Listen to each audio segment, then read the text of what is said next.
Hey guys, welcome to our channel. In this video, we are going to talk about the Wix installer.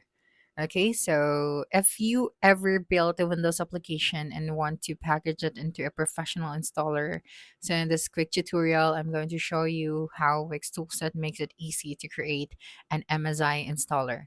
So first, you have to know that Wix Toolset has nothing to do with the Wix website builder. Wix Toolset stands for Windows Installer XML Toolset, a free open source toolkit used to build Windows installer packages or MSI files. So you just have to start by downloading and installing the Wix toolset. So just go here to your web browser and then you just have to search for Wix toolset. That's right. And then we have this Fire Giant website. So simply tap on this one. And then scroll down all the way here and then you have the get started option.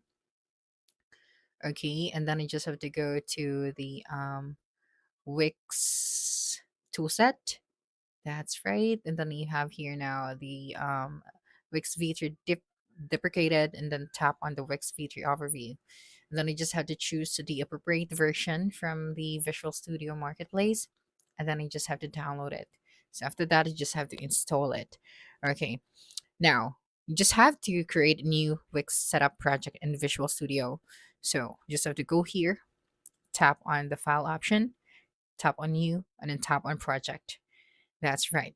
So just have to create a new setup project in Visual Studio. And then after that, the project includes a file called product WXS. Okay, so this one.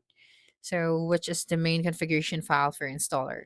And here you'll need to define important details such as your applications, name, version, manufacturer, and so on. And after that, you just have to build your application. Um, so you have the compiled output, including your exe, and any other required files. So once your installer is configured, you just have to build the Wix project if everything is set up correctly, and Wix toolset will generate an MSI file in your project output folder. Okay, so that's it for this video. If you think this video helped you solve your concern, please subscribe, like this video, and leave your comment below. Bye.